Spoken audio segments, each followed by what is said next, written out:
oyentes de los gigantes, esta vez desde Los Ángeles, California. Entonces, me disculpan porfa el ruido de fondo. Y vamos a analizar lo que pasó en la semana que termina ya este viernes 23 de julio.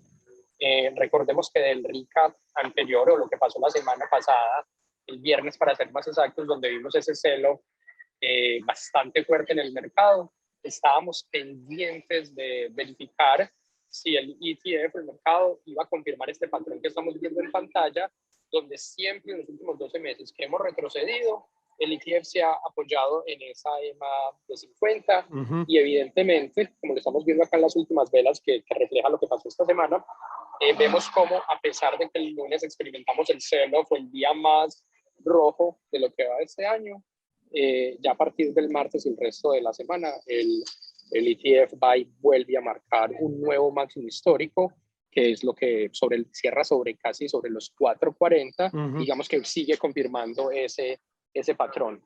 Algo que habíamos dicho la semana pasada es que cuando nosotros observamos estos mercados tan bajistas, algo que hacemos para mitigar el riesgo es vender ciertas calls agresivas en los tickets que tenemos para mitigar el riesgo a partir de la toma de utilidades con la venta del premium.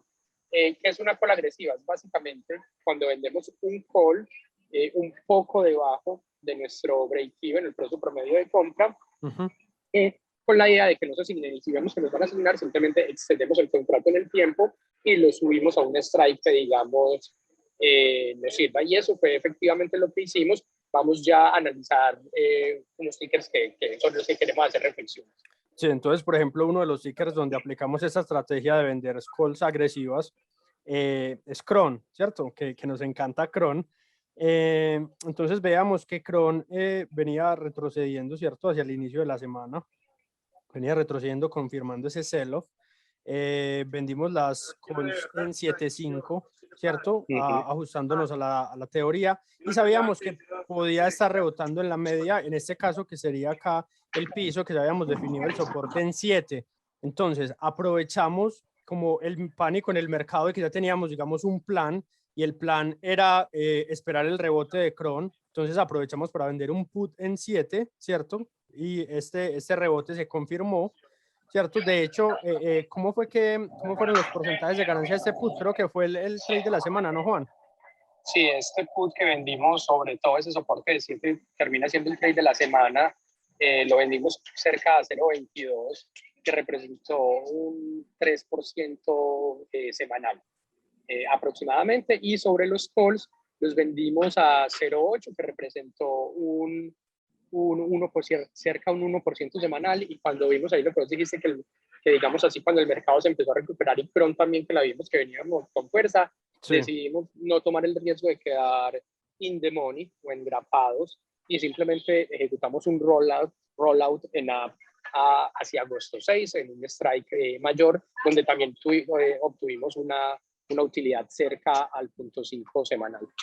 Correcto, sí. Básicamente, sí, las calls las vemos que estaban muy cerca del precio y extendimos la vigencia del contrato hacia el strike de 8. Ajá. En Jets pasa algo parecido, ¿cierto? Sí, un patrón bastante parecido. Acá digamos que desde el punto de vista fundamental, recordemos que como la semana pasada hablamos de Delta, de los reportes de Delta. Esta semana terminaron de reportar todas las aerolíneas grandes, empezando con United, y todos los reportes fueron positivos o mejores que lo esperado. Entonces, digamos que desde el punto de vista fundamental, la posición al menos de los gigantes sigue siendo la misma, pero en cuanto al movimiento de la acción, vemos algo parecido a Cron, donde, claro, de la mano del sell-off inicial, vemos cómo bajó, vendimos calls agresivas, después un rebote en esa vela verde que estamos observando ahí al final, y digamos que para no correr el riesgo de que nos asignaran, terminamos ejecutando un rollout para la próxima semana también por un dedito pequeño. Ya, bueno, de KNG, que vemos que es un ticker que tiene bastante volatilidad. Saben que es el nuevo, es el ticker nuevo que estamos rodando con los gigantes. Venía en ese triángulo, ¿cierto? Acá rompió el triángulo la semana pasada. Ya acá había encontrado, digamos, esta nueva resistencia local y comenzaba a subir. ¿qué pasó? Igual, se confirmó, digamos, el sell-off, la bajada, y no esperábamos que la recuperación, digamos, que el rebote fuera tan grande. Como es tan volátil, rebotó con fuerza, y entonces, para no caer engrampados, teníamos calls en 40 y...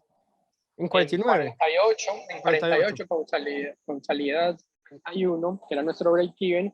Entonces lo que terminamos haciendo es extendiendo. Recordemos que DraftKings tiene reportes la primera semana de agosto, si no El estoy 6. mal. Sí, El 6 y reporte. para la audiencia y también los miembros que ya lo saben, en las semanas de reportes siempre hay más especulación y por ende más volatilidad, y por ende los precios de los contratos suben. Entonces como que aprovechamos eso y acá mitigamos un poco el riesgo quedando en nuestra salida y esperando a ver qué pasa con ese reporte de DraftKings. Lo otro es que ahí teníamos un put en 48 que habíamos extendido desde la semana pasada y que termina out of the money. Ese lo terminamos recomprando, digamos que nos da colateral para seguir rodando la próxima semana. Sí. ¿Qué podríamos esperar de DraftKings para la otra semana, Juanes? Con cara a lo de los earnings. Aquí especulando. ¿Qué decís? ¿Que cómo les puede ir? ¿Que rompe el triángulo hacia arriba o crees que lo rechaza? Yo, obviamente, con retrovisor va a ser más fácil. Digamos que una posición que nosotros adoptamos en los gigantes es desde el punto de vista fundamental en todos los tickers, que ya lo acabamos de hablar con Jets.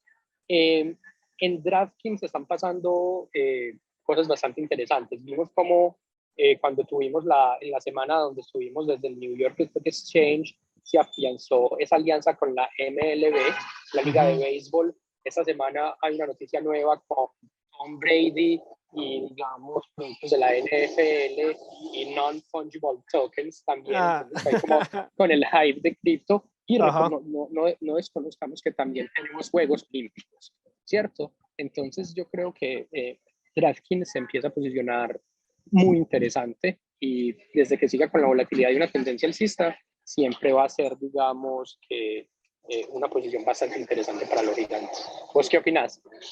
No, a mí me gusta a mí me gusta desde el punto de vista técnico, me gusta DraftKings. Lo único que me preocupa es que aquí viene la media móvil de 200, de hecho ahí fue donde la rechazó, que podría, digamos, buscar una nueva onda hacia abajo después de la ruptura del triángulo, pero yo realmente estoy optimista también con un movimiento bullish, al menos al inicio de la semana.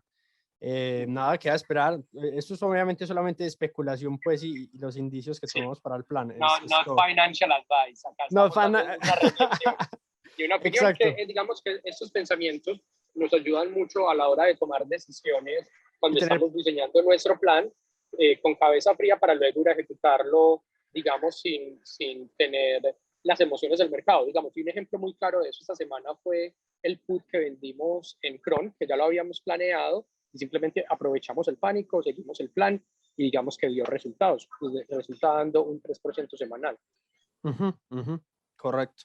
Sí, yo creo que es eso. Por este recap, la próxima semana va a ser muy interesante porque vamos a aplicar una nueva estrategia a partir de la situación en la que estamos, con algunas calls y aprovechando el momento del mercado. Entonces, muy atentos a lo que se viene nuevo. Al recap, toda esa información va para nuestros miembros. Entonces ya saben que si quieren hacer parte de los gigantes, se pueden comunicar. Toda la información está abajo. ¿Listo? En el video. Listo. Bueno, chao.